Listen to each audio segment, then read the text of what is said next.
She smiled like she'd already taken everything from me before the judge even opened his mouth, sitting there beside her new boyfriend, fingers intertwined, confidence written all over her face as if the next few minutes were just a formality, like the 7 vacation homes along the Florida coast were already hers, like I was just a name on paper about to be erased, and maybe to everyone else in that courtroom. That's exactly what it looked like, because I didn't interrupt, I didn't object, I didn't even look angry. I just stood there in a pressed gray suit, hands steady, eyes calm. The kind of calm that makes people think you've already lost, and I could feel it in the room. The quiet assumptions, the subtle glances, the way her attorney flipped through documents with that practiced ease, already preparing to finalize what they believed was inevitable, because on paper, she had everything lined up, years of shared assets, joint ownership records, a narrative that painted her as entitled to half, if not more. And sitting there, Daniel Brooks leaned back slightly in his chair, watching me with that faint smirk like he had already stepped into my life and replaced me, like the future had already shifted in his favor. And for a moment, I let them believe it. I let the silence stretch just long enough for their confidence to grow, because the truth is, I had spent 15 years building those properties one deal at a time, long nights, early mornings, reinvesting every dollar, turning one small rental into 2, then 5, then 7 beachfront homes that people flew across the country to stay in, properties that looked effortless from the outside, but carried every sacrifice I had ever made. And somewhere along the way, while I was building something real, something lasting, Emily had started asking different questions, not about how I was doing or what we needed, but about numbers, valuations, ownership structures, questions that seemed harmless at first. Curiosity wrapped in casual conversation, but now, standing in that courtroom, those questions echoed differently in my mind, like pieces of a puzzle I hadn't fully assembled until it was already too late, and yet even then, I didn't rush, I didn't react, because reacting would have given them what they expected, and expectations are where people make their biggest mistakes, so instead, I waited. Listening as her attorney laid out their case with polished confidence, describing the homes, the income, the lifestyle, reducing 15 years of my life into a series of numbers on a page. And when he finished, there was this brief pause, the kind that usually comes right before a decision starts to form. And that's when I finally moved, just a small shift forward, enough to draw the room's attention without raising my voice. And I said, calm and steady, Your Honor, before you decide anything, I'm asking for just 60 seconds. And for the first time since this started, Emily's smile didn't grow, it held, just for a fraction longer than it should have, because something in my tone didn't match the story they thought they were watching. And what they didn't know, what none of them knew yet, was that those 7 homes were never really hers to take in the first place. The room stayed quiet for a second longer than it should have, like everyone was trying to figure out if I was serious or just delaying the inevitable. And the judge looked at me over his glasses, studying my face, probably expecting hesitation, maybe even desperation, but there was none of that, just a steady calm that did not match the situation they thought I was in. And after a brief pause, he gave a small nod and said, You have 60 seconds. And that was all I needed, not because I had something dramatic to say, but because everything had already been set in motion long before this day, long before Emily ever sat beside Daniel thinking she had the upper hand. And I reached down slowly, picking up the folder I had brought with me. Nothing flashy, just a simple dark leather binder that had been sitting untouched until now. And I could feel the shift immediately, subtle but real, the kind of shift that happens when certainty starts to crack, because confidence only holds when nothing challenges it. And I walked forward a few steps, not rushing, not performing, just moving with purpose. And I placed the folder on the table in front of the judge, opening it carefully, as if it were just another routine document. And I said, Everything they are claiming is based on the assumption that those properties are personally owned marital assets. And I let that sentence sit there for a moment, not because it was complicated, but because it was about to unravel everything they believed. And across the room, I saw Emily's expression tighten just slightly, not fear, not yet, just confusion, like something was not lining up the way she expected. And Daniel shifted in his seat, leaning forward a fraction, his earlier confidence no longer as relaxed as it had been. And I continued, keeping my voice level, controlled. but that assumption is not accurate, and I turned the first page toward the judge, a document that looked ordinary at a glance, but carried weight far beyond what anyone else in that room had considered. And as the judge's eyes moved across the page, the silence deepened, not empty silence, but the kind filled with calculation. And for the first time, Emily's attorney stopped flipping through his notes, his hand pausing mid-motion as he leaned slightly to see what was in front of the bench. And that was the moment I knew the narrative had shifted, because the story they came in with no longer matched the facts they were now facing. And I did not need to raise my voice or explain everything all at once.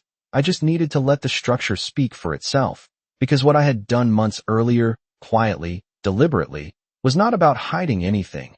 It was about protecting what I had built from exactly this situation, a situation I had started to see coming long before anyone else thought it was real. And I closed the folder.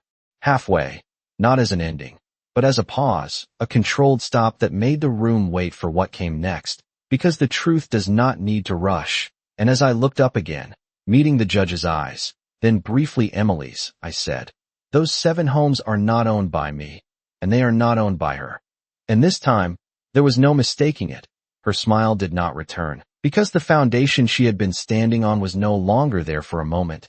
No one spoke, not because they did not understand what I said, but because they were trying to catch up to it, trying to reconcile the version of reality they walked in with against the one now unfolding in front of them.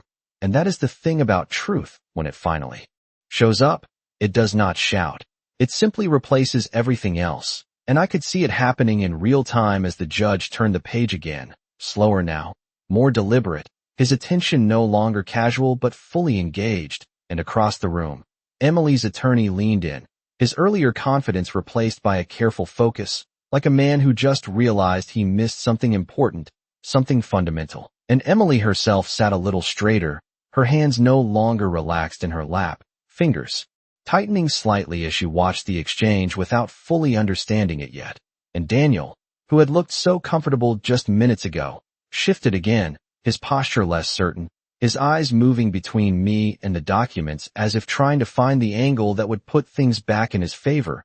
But there was no angle left to find, because this was never about a last-minute trick. It was about something that had been built quietly, piece by piece, long before any of them thought they needed to look for it. And I let the silence stretch just enough to settle over the room before I spoke again, not to explain everything, but to guide them to the one point that mattered. 6 months ago, I said, my voice steady, I transferred full ownership of all 7 properties into a managed trust. And I did not rush past that sentence, because I knew it would take a second to land, to move from words into understanding. And as it did, I saw it, that first real crack in Emily's composure. Not dramatic, not obvious, just a flicker in her expression that said something inside her was recalculating, because she remembered those months, the conversations, the paperwork she never questioned deeply enough, the moments she assumed were routine. And that is the thing about preparation, it does not look important when it is happening, only when it is finished. And I continued, still calm, still controlled. The trust is irrevocable, and it is managed independently. And now, her attorney's hand moved again, but not with confidence, with urgency, flipping through his own files, searching for something that would counter what he was now hearing. And I did not interrupt him, because there was nothing he could find that would change it. And the judge looked up briefly, just enough to meet my eyes, not questioning, not doubting, but acknowledging that what he was reading had weight, real legal weight. And in that moment, the room felt different. Like the outcome was no longer leaning in one direction, but standing still, waiting to be decided by facts instead of assumptions. And I closed the folder gently, not as a signal that I was finished, but as a reminder that everything important had already been said. And as I stood there, I realized something simple, something I had understood long before today: you do not win moments like this by reacting when everything falls apart. You win them by preparing before anyone realizes there is a game being played. And as Emily finally leaned forward, her voice quieter now, less certain, she asked the first real question since this started. What does that mean for the properties? And I met her gaze, not with anger, not with satisfaction, just with clarity, and said, it means they were never yours to claim. Her question did not echo through the courtroom the way her earlier confidence had. It landed softly, almost cautiously, like she already knew the answer might not go the way she wanted. And that was the first real shift, not in the room, but in her, because up until this moment, everything had felt controlled, predictable, part of a plan she believed she understood, but now there was uncertainty. And uncertainty changes people faster than anything else. And I did not rush to respond, not because I needed time, but because I wanted her to sit in that moment just a second longer, to feel the difference between assumption and reality. And when I finally spoke, my voice stayed even, the same steady tone I had held from the beginning. It means those properties are no longer classified as marital assets. And I watched the words settle, watched her process them piece by piece, not emotionally, but logically, because this was no longer about feelings, it was about structure, about decisions made long before this courtroom. And across from her, her attorney finally straightened, stepping forward slightly as he addressed the judge, his tone measured but no longer confident, asking for clarification, referencing timelines, trying to find a gap, a flaw, anything that could reopen the door they had walked in believing was already wide open. But there was no gap to find, because every detail had been placed deliberately, every step taken with the understanding that one day, this exact conversation might happen. And the judge turned another page, his expression unchanged but his attention fully anchored now, no longer dividing focus between two sides, but following the documents in front of him. And that was when the room truly shifted, not loudly, not dramatically, but in a quiet, undeniable way, like gravity had changed direction and everyone felt it at the same time. And Daniel, who had not said a word since I opened the folder, leaned back slightly, his earlier posture gone, replaced by something more reserved, more cautious, as if he was realizing he had stepped into something far more complex than he expected. And Emily glanced at him for just a fraction of a second, not seeking reassurance, but confirming what she was beginning to understand, that the certainty they shared a few minutes ago was no longer there. And I could see the questions forming behind her eyes, not about the trust itself, but about the past, about when this started, about how long I had known things were shifting, because what she was really asking was not about property, it was about timing, and I could feel that question before she even said it. And when she did speak again, her voice was quieter, more controlled.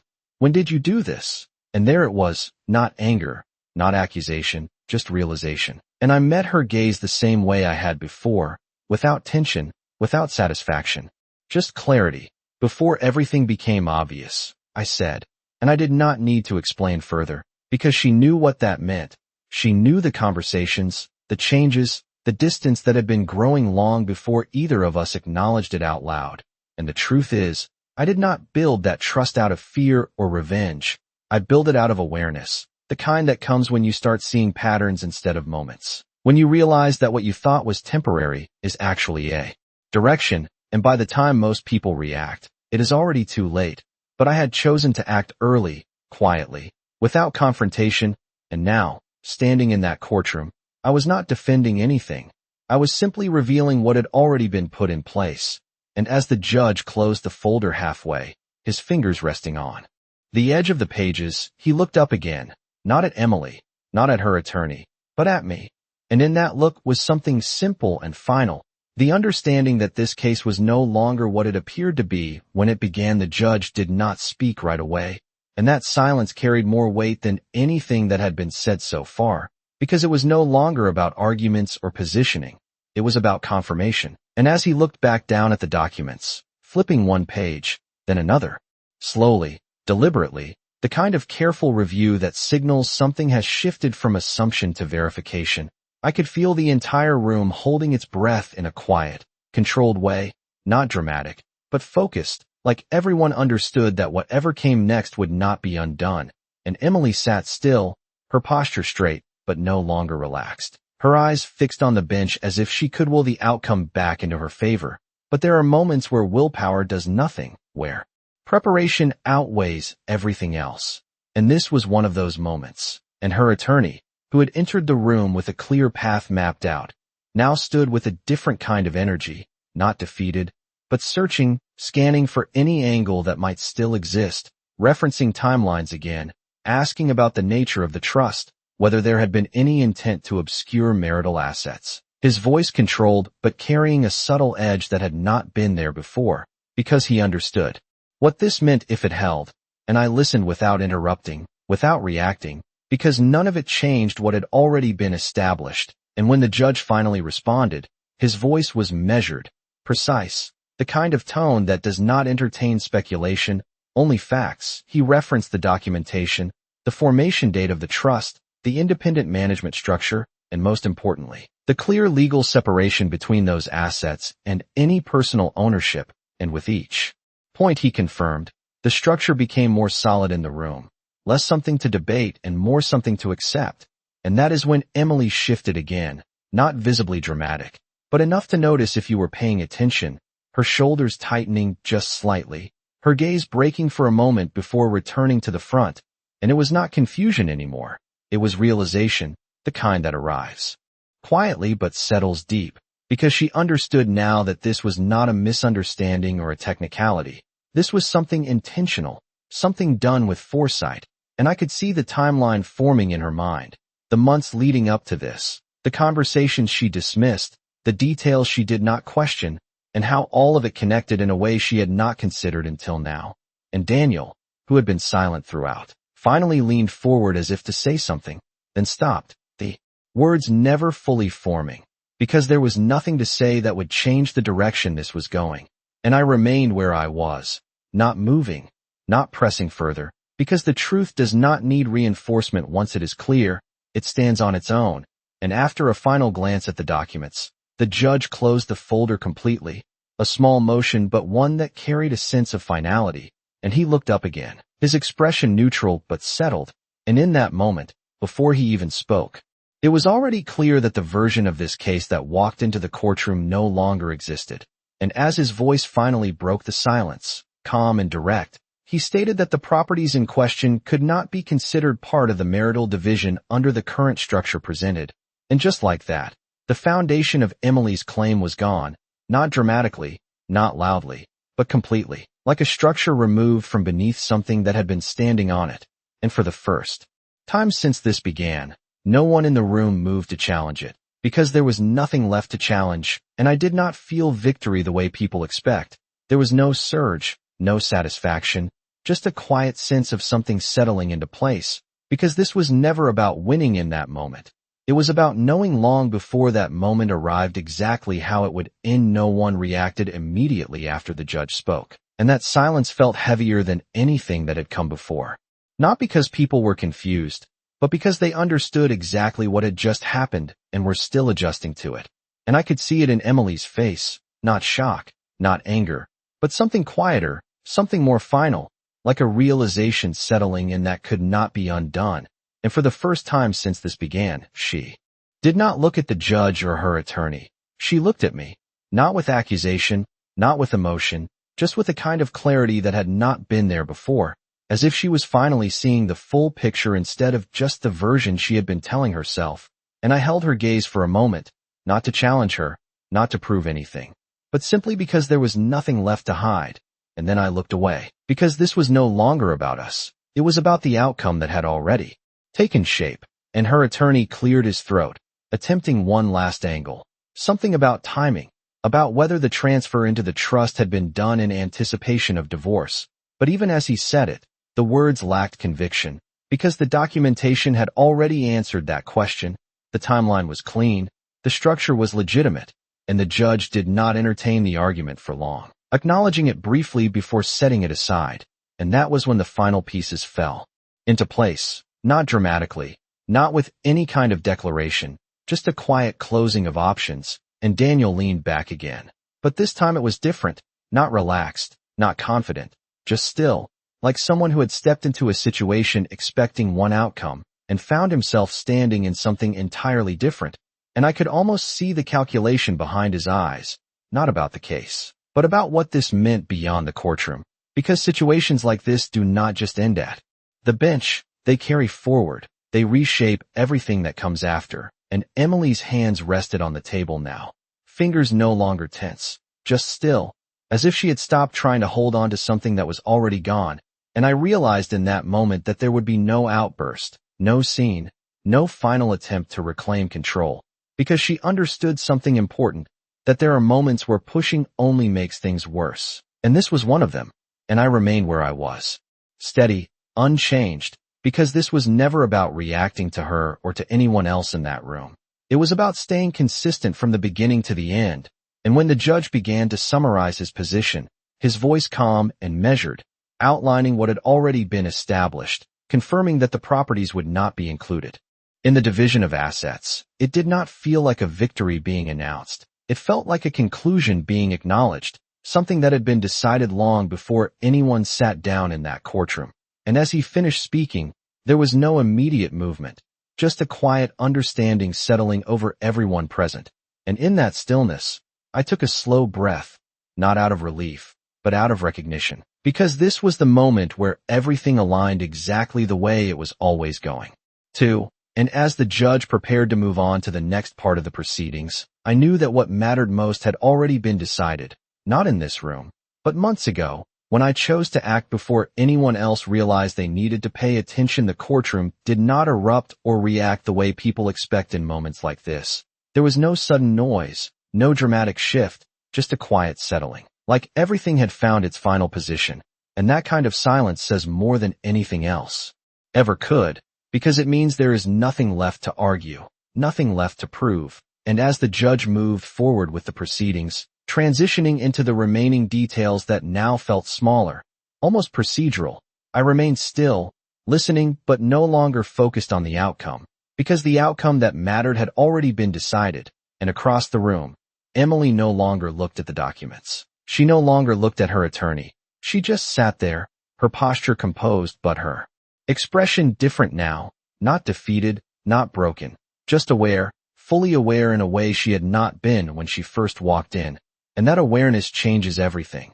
Because once you see the full picture, you cannot go back to believing the simplified version you had before. And Daniel shifted again, this time subtly distancing himself, not physically moving away, but his attention drifting, his confidence no longer tied to the situation in front of him, as if he had already started calculating what this meant for him beyond this room. Because people like him understand quickly when the ground beneath them is no longer stable, and they adjust just as quickly. And I noticed it without reacting, because none of it mattered anymore, not his reaction, not her silence, not even the rest of the hearing. And when the judge finalized the key points, confirming again in clear terms that the properties would remain outside the division, that the trust structure stood without issue, it did not feel like a decision being handed down.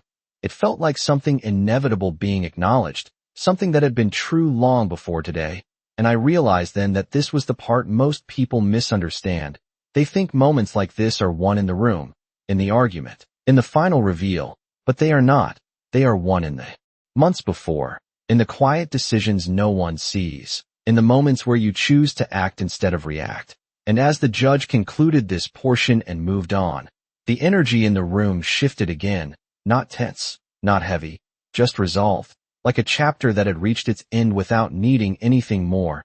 And Emily finally exhaled, a small breath, almost unnoticeable unless you were paying attention, and she nodded once, not to me, not to anyone else, just to herself, as if acknowledging something internally that did not need to be said out loud. And that was the closest thing to a reaction she allowed. And it was enough, because it told me everything I needed to know, that she understood now, not just what happened, but how it happened, and more importantly, when it happened. And I turned slightly, stepping back from the table, not abruptly, not with any sense of finality, just a natural movement as the focus of the room shifted away from me. And for the first time since I spoke those 60 seconds into existence, I allowed myself to feel something, not satisfaction, not relief, but clarity. The kind that comes when something long in motion finally reaches its conclusion exactly as it was always going to. And as I stood there, waiting for the next instruction from the court, I knew one simple truth. This was never about taking anything from her. It was about making sure what I built could never be taken from me. By the time the judge moved fully into the remaining formalities, the outcome that had once felt uncertain was now something everyone in the room had quietly accepted. And the tension that had been sitting just beneath the surface since the beginning had dissolved into something else, something calmer, more final, and I could feel it in the way people shifted in their seats, in the way the attorneys adjusted their notes without urgency, in the way no one was leaning forward anymore waiting for something dramatic to happen, because the dramatic part had already passed without noise, without spectacle, just a simple unveiling of what had always been true, and I stood there, listening as the last details were addressed, but my focus was no longer on the words being spoken. It was on the stillness that followed them, the kind of stillness that only comes when there is nothing left to contest. And across the room, Emily remained composed, but there was a difference in how she held herself now, not defensive, not resistant, just still, like someone who had reached the point where understanding replaces reaction, and she glanced once more at the table, at the folder that had changed everything, and then back toward the front, as if closing a chapter in her own mind that no longer needed to be argued. And Daniel, who had once seemed so certain of his place in this situation, now looked like an observer rather than a participant, his earlier presence reduced to something quieter, more distant, and I could see the subtle distance forming between them, not spoken, not acknowledged, but present in the way they no longer moved in sync, in the way their attention no longer aligned. And that is the thing about moments like this. They do not just resolve one issue. They reshape everything connected to it, often in ways that only become clear afterward. And as the judge finalized his statements, his voice steady and consistent, confirming what had already been established, the room began to transition, not abruptly, but naturally, as if everyone understood that this part was over and there was no need to linger on it any longer. And I took a slow breath, not out of relief, but out of recognition, because there is a difference between escaping a situation and completing it, and this was completion, the kind that leaves no loose ends, no questions about what could have been done differently. And for the first time since this began, I allowed my attention to shift away from the courtroom itself, just slightly, enough to feel the weight of everything that had led to this point, the years of work, the quiet decisions, the moments where I chose not to react even when it would have been easier. And I realized something simple in that moment, something that does not come from the outcome, but from the process. That control is not about what you say in the final moment. It is about what you do long before anyone is watching. And as I stepped back fully from the table, no longer the center of attention, I knew that there was nothing left for me to prove here, nothing left to reveal, because everything that mattered had already been placed exactly where it needed to be.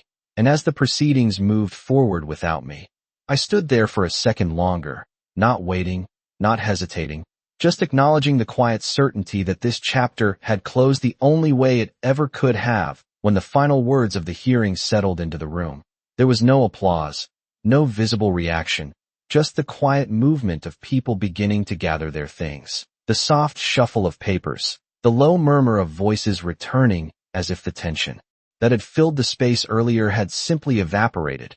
And I stood there for a moment longer, not because I needed to, but because I understood that this was the exact point where everything shifted from what had been to what would be next. And I picked up the same folder I had placed down earlier, closing it with the same calm precision, not as a symbol of victory, but as a simple acknowledgement that its purpose had been fulfilled.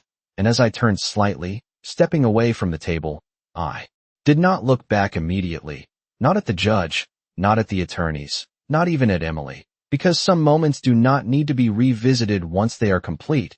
And as I walked toward the exit, the sound of my shoes against the polished floor steady and even, I became aware of something I had not allowed myself to focus on until now, the absence of pressure, the absence of anticipation, the absence of everything that had been building quietly for months. And it was not relief, not in the way people expect. It was clarity, the kind that comes when a long process finally reaches its natural conclusion without anything left unresolved. And just before I reached the doors, I paused, not out of hesitation, but out of awareness. And I glanced back once, not directly, just enough to take in the room one last time. And I saw Emily sitting there still, not speaking, not reacting, just present, her posture composed but her expression distant, like someone who had moved beyond the moment and was already processing what it meant beyond this room. And Daniel stood a step behind her now, no longer beside her in the same way, his presence quieter, less certain, as if the alignment they had shared earlier had already begun to shift. And I did not linger on it, because whatever came next for them was no longer part of my path. And that was the point. Not separation driven by anger or resentment, but separation defined by clarity, by understanding exactly where one chapter ends and another begins. And I pushed the door open, stepping out into the hallway where the air felt different, not heavier or lighter, just new, like stepping into a space that had been waiting without me noticing. And as the door closed quietly behind me, the sound soft but final, I realized something that had nothing to do with the courtroom itself. That control was never about proving something in front of others. It was about knowing what mattered long before anyone asked the question and acting on it without needing recognition. And as I walked forward, not rushing, not looking back again, I understood that what I had built was never just the properties, never just the numbers or the structure. It was the ability to stand still when everything else moved, to prepare when others assumed, and to walk away when the moment was done without carrying anything unnecessary with me. And for the first time in a long time, there was nothing left to calculate, nothing left to anticipate, just a clear path ahead that did not depend on anyone else's expectations. And that was not an ending. Not really. It was something else entirely, something quieter, something stronger, the kind of beginning that does not need to announce itself. To be real,